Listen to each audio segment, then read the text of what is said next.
Bismillahirrahmanirrahim.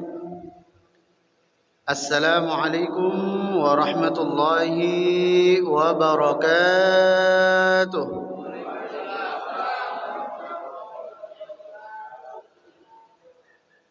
Alhamdulillah.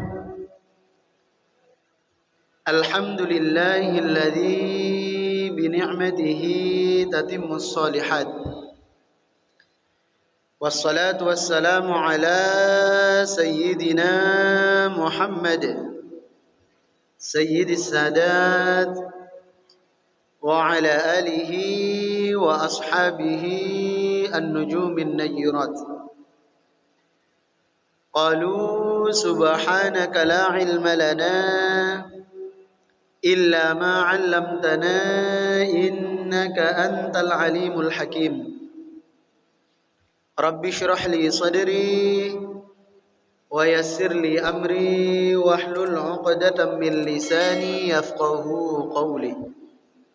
Allahumma anfa'na bima 'allamtana wa 'allimna ma yanfa'una wa zidna 'ilman nafi'a wa ba'du. Yang kami hormati segenap pengurus Dewan Kemakmuran Masjid Baitus Salam, yang kami muliakan Bapak Imam Masjid Baitus Salam, para alim ulama, tokoh masyarakat, serta seluruh jamaah yang hadir pada malam hari ini. Pertama sekali bersyukur kita kepada Allah dengan kita mengucapkan Alhamdulillahi Rabbil Alamin atas segala nikmat yang telah Allah karuniakan kepada kita, dan bersalawat kita kepada Rasulullah dengan kita mengucapkan Allahumma salli ala Sayyidina Muhammad wa ala ali Sayyidina Muhammad. Jamaah sekalian yang dimuliakan oleh Allah, alhamdulillah pada malam hari ini Allah masih memilih kita, Allah masih mentakdirkan kita untuk menjadi hamba-hambanya yang bersujud kepadanya. Allah masih berkehendak memberikan hidayah ke dalam hati dan diri kita. Semoga hidayah ini bisa terus kita jaga sehingga kita semua wafat dalam keadaan husnul khatimah. Amin ya rabbal alamin. Pada malam hari ini kita kembali melanjutkan kajian tafsir Al-Quran. Pertemuan sebelumnya kita sudah selesai mengkaji surah Ad-Duha. Malam hari ini kita akan mengkaji surah Al-Lail.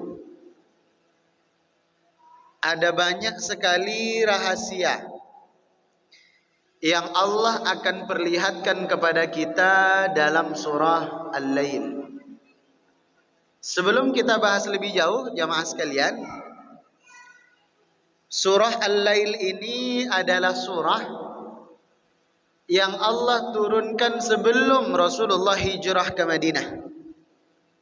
Berarti tergolong surah Makkiyah, turun di kota Makkah. Dan dari sekian banyak wahyu yang telah diterima oleh Nabi Muhammad, Al-Lail adalah wahyu yang ke-10 yang diterima oleh Rasul sallallahu alaihi wasallam. Berarti masih di awal-awal wahyu yang ke-10. Bercerita tentang apa ini Lail? Kita bahas satu persatu. Bismillahirrahmanirrahim. Wal laili idza yaghsha.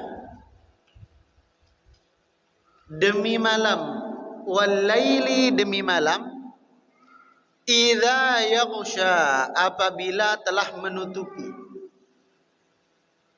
Sebenarnya lail itu secara bahasa artinya bukan malam, melainkan gelap atau hitam pekat. Kenapa seringkali lail diartikan malam karena malam itu identik dengan hitam, identik dengan gelap. Tapi secara bahasa lail itu artinya bukan malam, tapi gelap atau hitam. Makanya kalau kita punya rambut yang hitam pekat, itu bahasa Arabnya lail. Kita punya kulit hitam pekat, juga bahasa Arabnya lail. Ada lagi, malam dibahasakan lail karena malam itu gelap. Bukan hanya gelapnya malam yang disebut lail, bahkan akal kita ini bisa gelap. Dia tidak bisa lagi membedakan mana halal, mana haram, mana boleh, mana tidak boleh, mana perintah, mana larangan. Dia tidak bisa lagi membedakan. Salah satu yang membuat akal kita menjadi gelap adalah alkohol, khamr. Maka khamr bahasa Arabnya itu adalah Ummu Laila. Bahasa Arab, bahasa lain dari pengertian khamr dalam bahasa Arab adalah Ummu Laila. Ummu itu artinya ibu, Laila itu artinya gelap. Ummu Laila, sebab kalau kita mengkonsumsi minuman itu menjadi gelaplah akal kita, tidak bisa lagi mengontrol apa yang bisa kita ucapkan dan apa yang kita lakukan. Makanya kan kalau orang mabuk, dia nggak sadar ngomong apa, dia nggak bisa melakukan apa. Tapi sepertinya di Batam itu jarang ya, entah jarang terlihat atau jarang apa. Tapi kalau di Singapura itu dalam beberapa kesempatan saya pernah sholat subuh, itu jadi ada orang sempoyongan di halte itu. Orang sempoyongan nggak tahu, ya sisa-sisa semalam mungkin dia belum sadar. Makanya disebut Ummu Laila. Nah, kembali ke dalam ayat ini, walaili idza yaghsha, demi malam apabila menutupi. Kenapa disebut demi malam apabila menutupi? Karena ketika masuk waktu malam tertutuplah semua pandangan kita, kita tidak bisa melihat satu dengan yang lain. Pertanyaannya adalah, kenapa awal dari surah ini tiba-tiba Allah bersumpah demi atas nama malam? Walail, demi malam, idza yaghsha, apabila menutupi. Apa maksudnya? Maka kemudian ulama mentafsirkan ayat ini, Allah seakan memberikan gambaran kepada kita bahwa lail, kegelapan, itu menggambarkan masa sebelum diutusnya Rasul sallallahu alaihi wasallam. Itulah mengapa kalau ada acara, MC selalu membuka, mari kita bersolawat kepada Nabi Muhammad yang telah membawa kita dari zaman kegelapan menuju zaman yang terang benderang. Kan biasanya bahasanya begitu tuh, template dimanapun MC-nya bahasanya begitu. Nah, dalam ayat pertama ini menggambarkan masa jahiliyah sebelum diutusnya Nabi Muhammad sallallahu alaihi wasallam. Makanya jamaah, kalau kita belajar sejarah, bersyukur kita luar biasa atas diutusnya Nabi Muhammad. Bersyukur kita luar biasa atas lahirnya Nabi Muhammad. Makanya saya itu nggak habis pikir kalau masih ada orang yang bertanya, mengapa kita bergembira atas lahirnya Nabi? Apa alasannya? Dulu seorang ulama ahli fikih bernama Sayyid Muhammad, beliau pernah ditanya, kalau ada orang yang bertanya kepada kita, mengapa kita bergembira atas lahirnya Nabi? Kenapa kita merayakan Maulid Nabi? Seakan-akan orang itu sedang bertanya, mengapa kamu bergembira atas lahirnya Nabi sallallahu alaihi wasallam? Karena kenapa? Kalau kita lahir anak saja kita senang atau tidak? Kita lahiran, istri kita lahiran, seorang anak sehat, normal, ibunya sehat, anaknya sehat. Kita sebagai orang tua senang atau tidak? Senang. Padahal kita belum tahu ini anak nantinya akan jadi soleh atau tidak. Padahal kita tidak tahu ini anak akan jadi durhaka atau tidak. Kita tidak tahu ke depan anak ini akan jadi ahli ibadah atau ahli maksiat, kita tidak tahu. Tapi kita gembiranya bukan main. Maka yang harus lebih bergembira lagi atas kelahiran Nabi sallallahu alaihi wasallam. Kenapa? Sudah jelas lahirnya beliau itu adalah mengeluarkan kita dari al-lail, dari kegelapan jahiliyah. Baik kita laki-laki maupun perempuan bersyukur. Kita laki-laki, Pak. Dulu di zaman sebelum Nabi sallallahu alaihi wasallam marak yang namanya perbudakan. Kita itu dulu, Pak, kalau kita statusnya sebagai budak, maka kita wajib loyalitas kepada tuan kita meskipun tanpa dibayar. Dan kita nggak boleh komplain. Suatu saat misalnya tuan kita nggak punya uang, mendesak butuh uang, kita bisa dibawanya ke pasar untuk kita dijual, ditukar dengan uang. Atau misalnya suatu hari tuan kita butuh hewan tunggangan, tapi nggak punya duit, kita yang ditukar dengan hewan.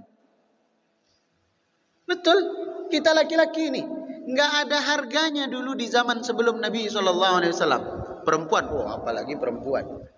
Makanya kalau ada perempuan hari ini yang tiba-tiba mengatakan, oh Islam itu tidak adil, kenapa perempuan selalu dinomor duakan, berarti dia belum baca sejarah. Justru Islam hadir itu untuk mengangkat derajat perempuan. Sebelum Rasulullah hadir membawa agama Islam, di zaman jahiliyah itu perempuan dianggap aib. Makanya kalau ada suami istri, kemudian lahiran anak, ternyata anaknya perempuan, itu dikubur hidup-hidup. Kenapa dikubur hidup-hidup? Karena dalam tradisi jahiliyah, anak perempuan itu pembawa sial dan tidak bisa melanjutkan nasab atau garis keturunan keluarga, nggak bisa. Maka dianggap sial. Maka di dalam Islam nggak boleh. Perempuan juga. Dulu kalau dia berstatus sebagai budak, kalau laki-laki kan bisa ditukar sama hewan. Perempuan lebih parah. Perempuan itu kalau status dia sebagai budak, dia boleh kita gauli tanpa mesti dinikahi. Sampai sebegitunya. Bahkan dalam tradisi jahiliyah, kalau istri kita halangan, istri kita haid, itu dipulangkan ke rumah orang tuanya. Karena dianggap najis, dianggap kotor. Kalau orang-orang Yahudi, antara dua kemungkinan.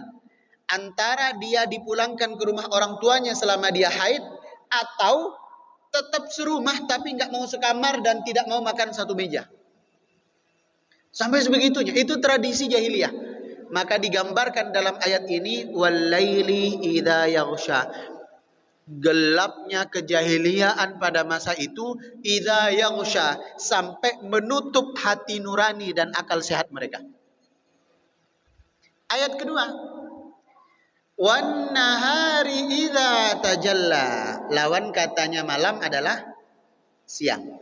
Wan nahari, demi siang, idza tajalla, apabila memancarkan cahayanya.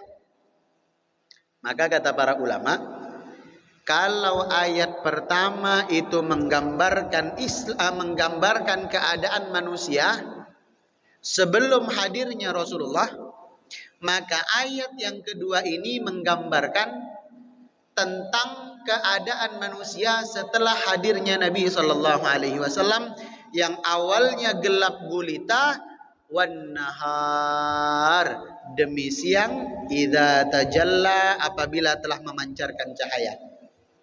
Dan itu banyak disebut dalam Al-Quran.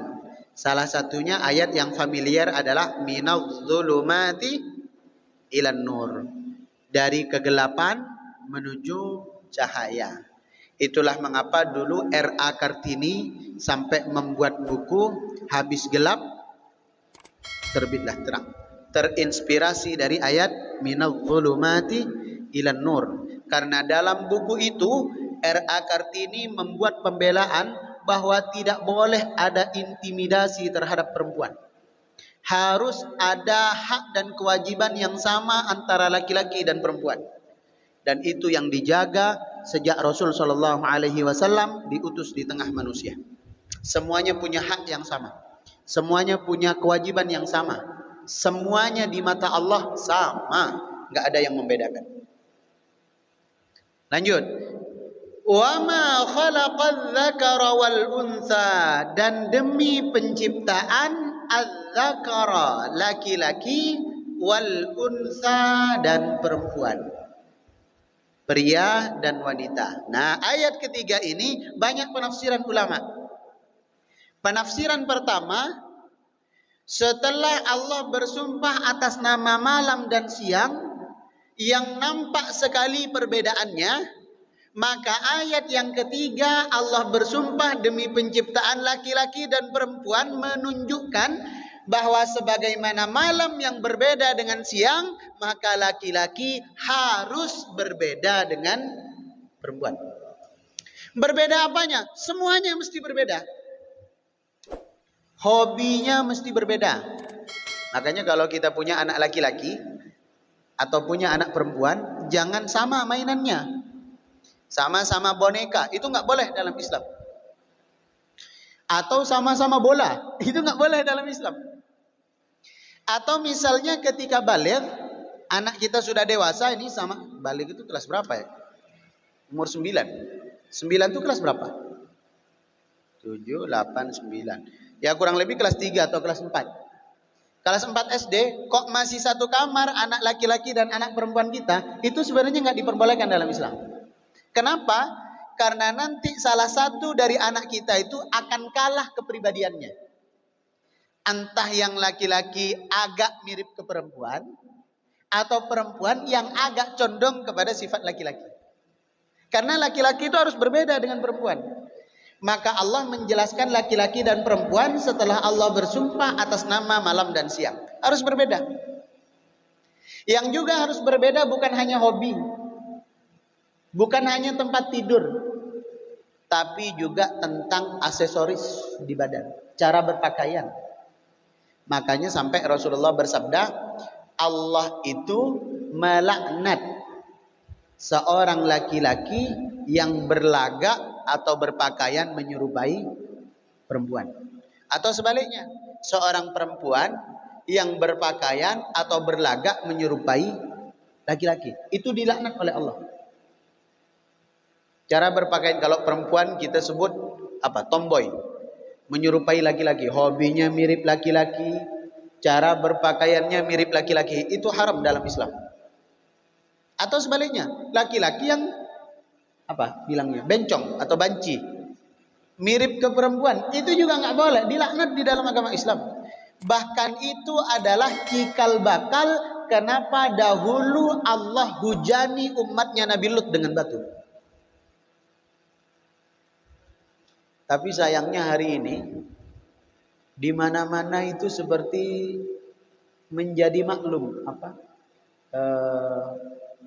ya maklum, dimaklumi, dianggap biasa. Laki-laki mirip perempuan, perempuan mirip laki-laki, bahkan dianggap lucu-lucuan. Misalnya anak-anak di sekolah, misalnya dia laki-laki tapi mirip-mirip perempuan, dia kemayu, lentur badannya, itu bahkan jadi apa? Jadi pusat perhatian. Padahal itu sebenarnya sangat dilarang di dalam Islam, karena cikal bakalnya memang dari situ. Cikal bakalnya dari situ. Dan sayang, seribu sayang, semua program televisi kita hari ini menampilkan itu. Kalau nggak percaya, silakan tengok televisi. Ada acara misalnya nyanyi-nyanyi, ada nggak MC, host atau dewan juri yang begitu? Ada. Sinetron, ada nggak salah satu pemeran dalam sinetron itu yang laki-laki mirip perempuan atau perempuan belagak seperti laki-laki? Ada. Bahkan sampai ke film Upin Ipin, tetap ada Bang Saleh. Ini kayaknya bapak-bapak nggak pernah nonton Upin Ipin nih kayaknya. Ada tahu Bang Saleh ya? Bang Saleh itu laki-laki kan, tapi badannya lentur, menyerupai perempuan. Nah kadang-kadang saya itu kan bertanya, Upin Ipin itu kan sejauh ini adalah kartun yang cukup mendidik, iya kan? dengan tradisi-tradisi orang-orang Melayu. Tapi pertanyaannya adalah, kenapa mesti disisipkan tokoh seperti Bang Saleh? Itu kenapa? Itu yang menjadi tanda tanya besar. Sehingga anak-anak kita ketika nampak Bang Saleh itu biasa saja. Sudah terekam di kepalanya bahwa laki-laki gemulai seperti itu nggak jadi masalah. Karena sudah terekam di otaknya, maka di dunia nyata lihat laki-laki yang gemulai juga nggak jadi masalah. Padahal itu dilaknat oleh Allah Subhanahu wa taala. Yang melaknat manusia saja kita ngeri, apalagi yang melaknat ini adalah Allah Subhanahu wa taala. Termasuk laki-laki nggak boleh pakai anting, haram, nggak boleh, karena itu menyerupai perempuan. Pakai apa? Gelang, haram, nggak boleh. Pakai kalung, nggak boleh, kecuali cincin. Itu pun karena dilakukan oleh Nabi Shallallahu Alaihi Wasallam. Selebihnya nggak boleh, karena dikhawatirkan mungkin hari ini kita hanya meniru aksesorisnya, besok meniru cara berpakaiannya, besok meniru goyangannya, gerak-geriknya, besok lagi meniru tabiat dan kebiasaannya, langsung kita terjerumus ke dalam sesuatu yang dilaknat oleh Allah Subhanahu wa taala.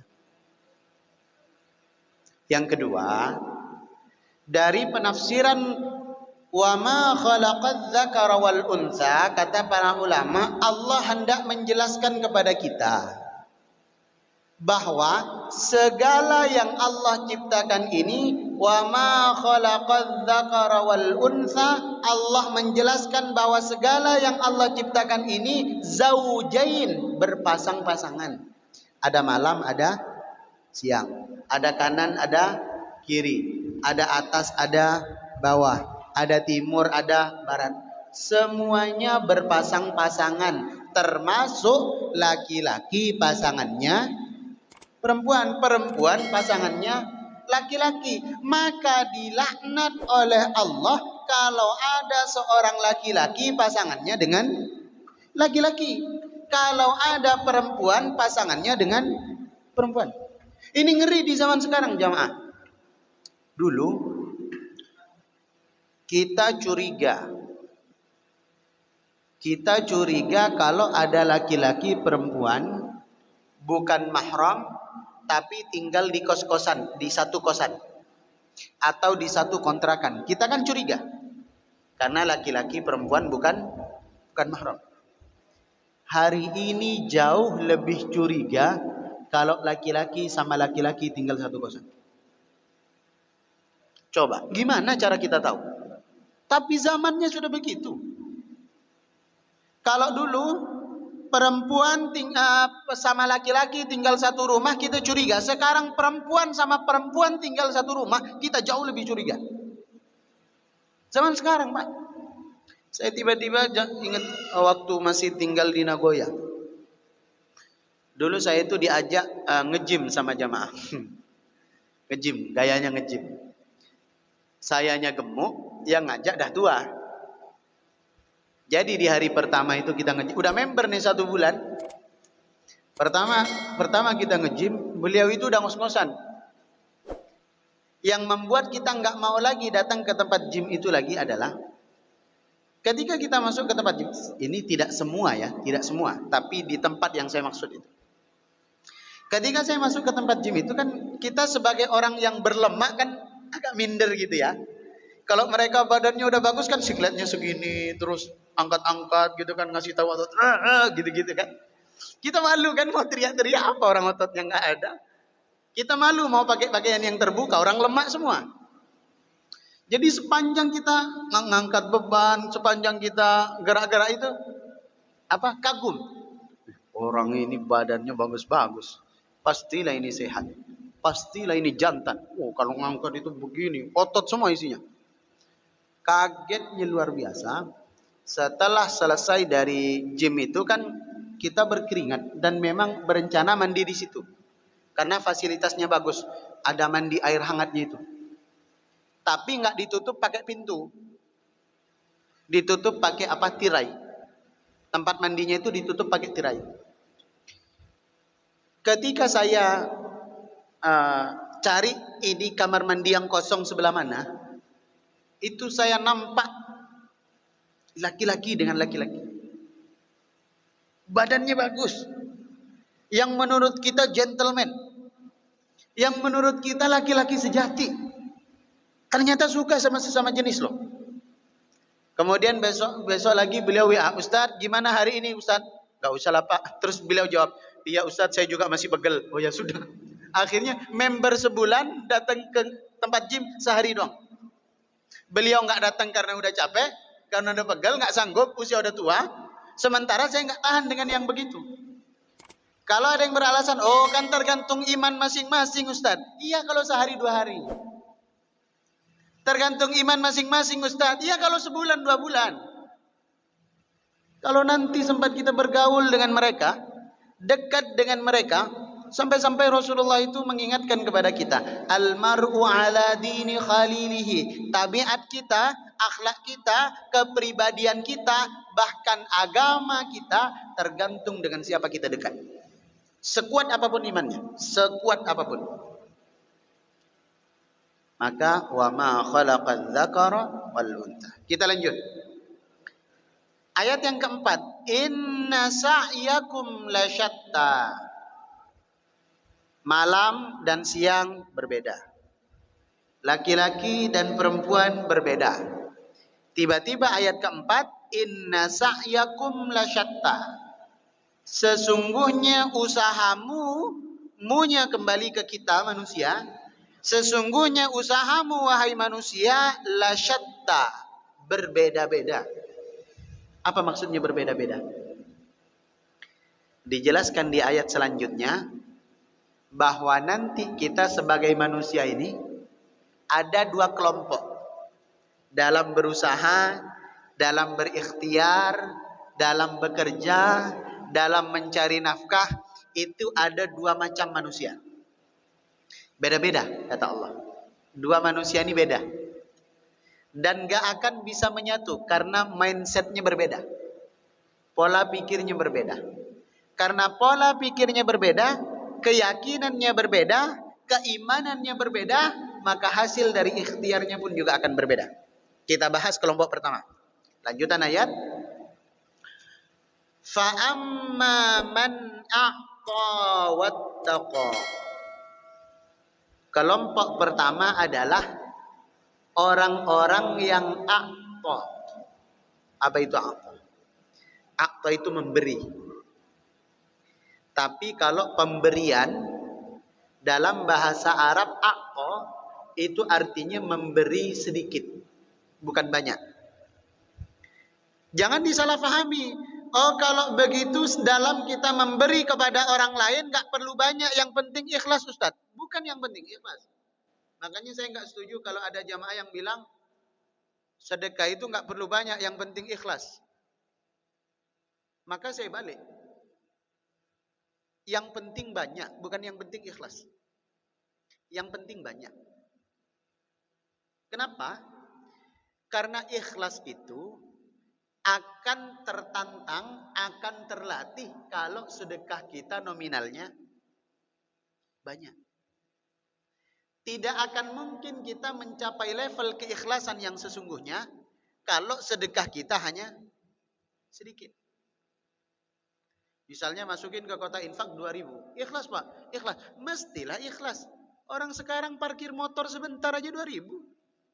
Gimana enggak ikhlas? Parkir mobil udah 4.000. Mestilah ikhlas.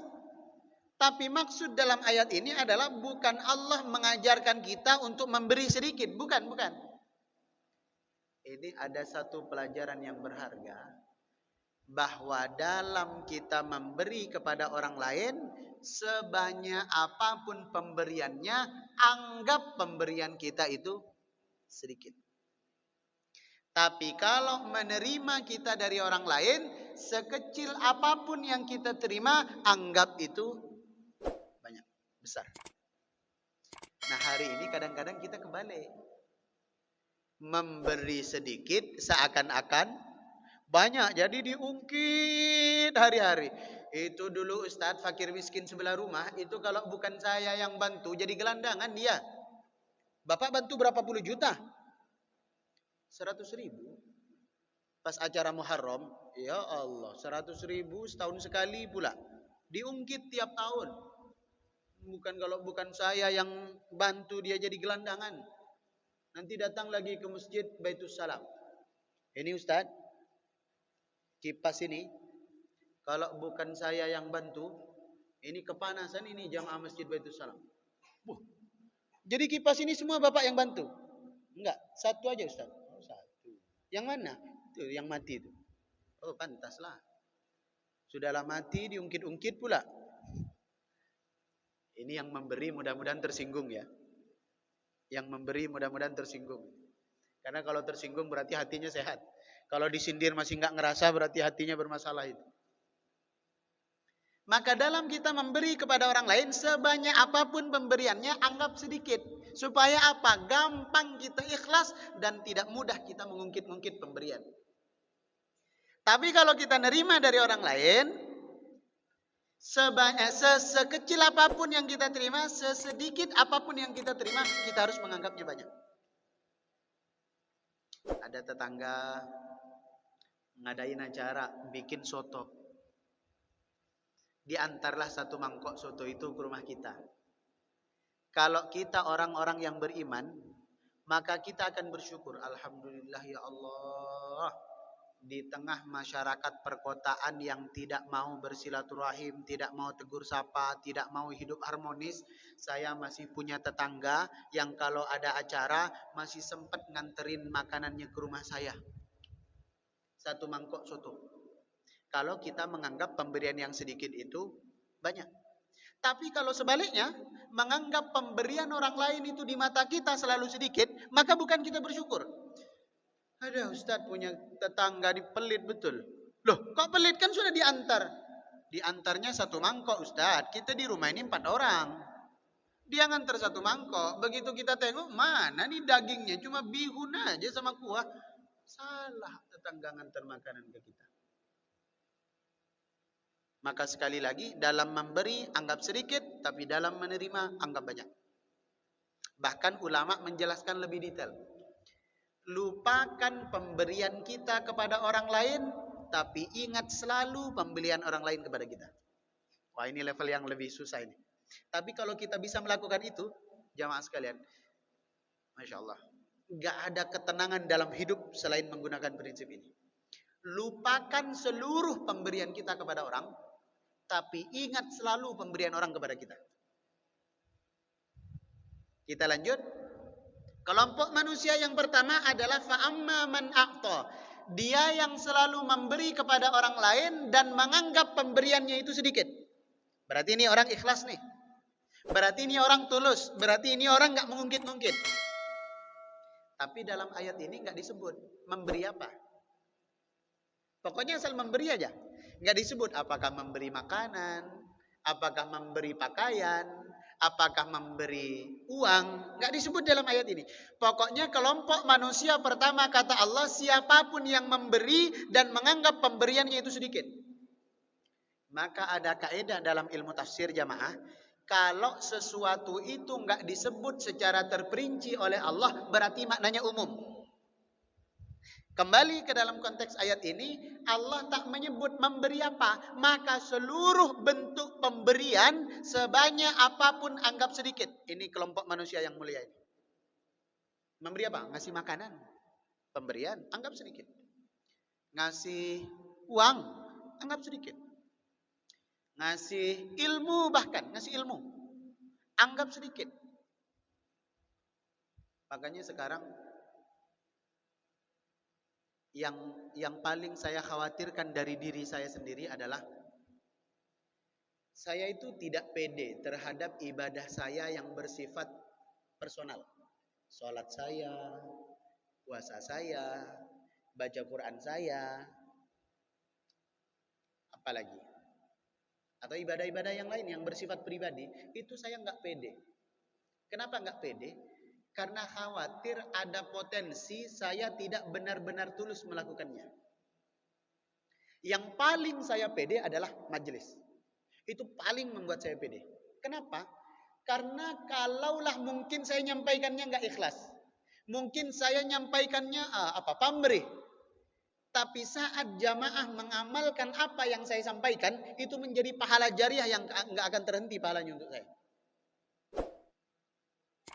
Makanya sampai hari ini saya itu kalau bercerita tentang kesibukan nanti terkesan sombong, padahal tidak. Saya cuma ingin menjelaskan bahwa saya sampai rela tidak istirahat untuk berdakwah, bukan karena saya sok pintar, bukan karena saya sok sibuk, tapi karena saya mengandalkan itu sebagai satu-satunya amal ibadah saya di sisi Allah. Karena sholat saya nggak seberapa, sedekah saya nggak seberapa, puasa apalagi nggak seberapa. Saya hanya mengandalkan dari majelis ke majelis, dari masjid ke masjid, dari kajian ke kajian. Jam 3 pagi sudah berangkat dari rumah ke Masjid Baitul A'la habis subuh. Lanjut jam 8 ke PT Muka Kuning. Lanjut jam 11 di Masjid Baitul Salam, bukan Baitul Salam, Darussalam Genta. Nanti siang di Geria Batu Haji Asri, kajian IKSB. Sore di Masjid Mediterania. Malam di Masjid Baitul Salam, nanti lepas Isya harus ngejar Maulid Nabi ke Sentuang.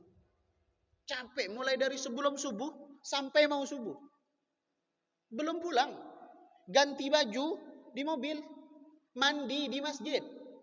Bukan karena kita ini tidak capek, tapi karena saya yakin seyakin-yakinnya setiap ilmu yang disampaikan dan orang lain mengamalkan itu menjadi pahala yang tak akan pernah henti meskipun sampai suatu saat nanti saya meninggal dunia. Maka pelajarannya adalah setiap kita ini jamaah pasti dikasih kelebihan oleh Allah. Ada dikasih kelebihan ilmu, berbagilah dengan ilmunya. Karena itu amal yang luar biasa. Ada yang ilmunya nggak ada, tapi hartanya ada. Berbagilah dengan hartanya karena itu amal yang luar biasa. Tidak akan putus sampai kita wafat. Ilmu nggak ada, harta nggak ada, waktu ada. Beramallah dengan waktunya. Kalau gotong royong hadir, kalau ada acara bersama, bikin apa, bongkar apa, bangun apa, bantu. Itu menjadi pahala yang nggak akan putus. Uang nggak ada, ilmu nggak ada, waktu nggak ada. Paling tidak kita mendoakan orang-orang yang ada di sekitar kita. Tapi dalam ayat ini Allah mensyaratkan pemberian itu harus bersyarat. Mungkin ngasih ilmu, ngasih waktu, ngasih uang, ngasih makanan, pakaian, bersyarat. Apa syaratnya? Wattaqo. Maka kalau disempurnakan bacaannya fa'amma man a'ta wattaqo. Barang siapa yang memberi dan disertai pemberiannya itu dengan ketakwaan kepada Allah Subhanahu wa taala. Jadi syaratnya adalah harus dilandasi dengan keyakinan kepada Allah Subhanahu wa taala. Berarti kalau begitu ada orang membantu, berbuat baik, menolong, tapi dia nggak bertakwa, berarti Allah nggak balas dong nanti. Allah balas. Allah itu maha bijaksana. Allah itu maha adil. Pasti dibalas. Tapi bedanya, kalau kita memberi, pemberian kita didasari dengan ketakwaan, kebaikan kita didasari dengan ketakwaan, maka Allah balas dua. Allah akan hapus dosa kita dan Allah akan beri ganjaran yang tidak akan putus dan tidak akan henti mengalir. Kalau orang tidak beriman, tidak Allah beri pahala, tapi ada kemungkinan Allah akan ringankan siksa. Nih, kalau misalnya kita pembangunan masjid, ada saudara yang non muslim mau ikut bantu, nyumbang karpet kah, nyumbang semen kah, atau acara Agustusan, jangan kita tolak. Jangan kita tolak. Karena di dalam Islam kita diajarkan seburuk-buruknya manusia kalau beramal soleh tetap dinilai sama Allah. Tapi cara menilainya memang beda. Tidak Allah beri pahala atas kebaikannya, melainkan Allah ringankan siksaannya. Apa dalilnya? Dalilnya adalah Abu Lahab. Entah kemarin dijelasin atau enggak waktu acara Maulid. Abu Lahab itu kan kafir. Sampai wafat kan kafir. Tidak beriman. Tapi disebut dalam kitab Mafahim Yajib Antusohah, disebut dalam satu riwayat bahwa setiap hari Senin nanti di akhirat, Setiap hari Senin siksaan yang akan diterima oleh Abu Lahab itu diringankan. Setiap hari disiksa kecuali hari Senin. Kenapa? Karena Abu Lahab pernah bergembira atas lahirnya Nabi Muhammad, dan sebagai bentuk kegembiraannya dia memerdekakan budak perempuannya bernama Suwaibah. Padahal waktu itu kalau mau memerdekakan budak itu butuh tebusan kurang lebih 30 sampai 50 juta rupiah dikonversi ke uang zaman sekarang. Jadi Abu Lahab bersedekah, berbagi karena gembira atas lahirnya Nabi Muhammad, diringankan siksaannya setiap hari Senin. Ini menjadi dalil kalau kita memberi kepada orang, pemberiannya dilandasi dengan ketakwaan, dua kebaikannya. Allah akan hapus dosa kita dan Allah akan catat sebagai pahala yang tak akan berhenti mengalir. Tapi kalau kita tidak beriman, tidak bertakwa kepada Allah, tetap Allah balas, tapi tidak dibalas dalam bentuk pahala, melainkan dibalas dengan ringannya siksaan. Wallahu a'lam bissawab. Sebelum kita tutup, ada tanya jawab? Jamaah sekalian, silakan. Tentang surah Al-Lail boleh atau di luar surah Al-Lail juga boleh. Iya, silakan. Waalaikumsalam warahmatullahi wabarakatuh.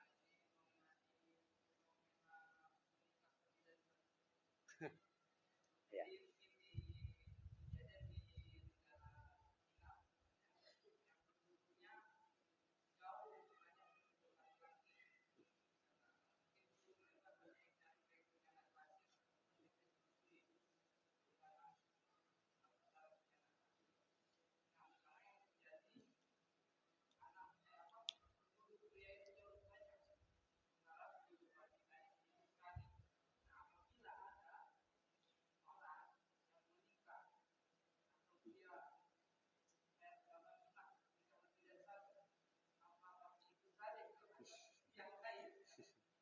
Iya, iya, iya, iya.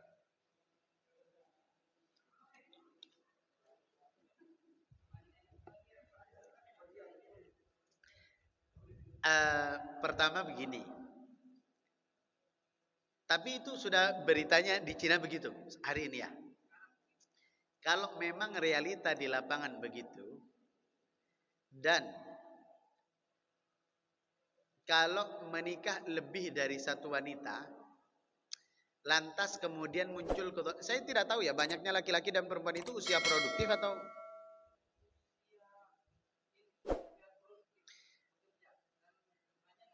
karena yang saya baca terbaru, Cina itu akan sama nasibnya dengan Jepang. Jadi akan gagal menjadi negara paling berkuasa. Akan gagal.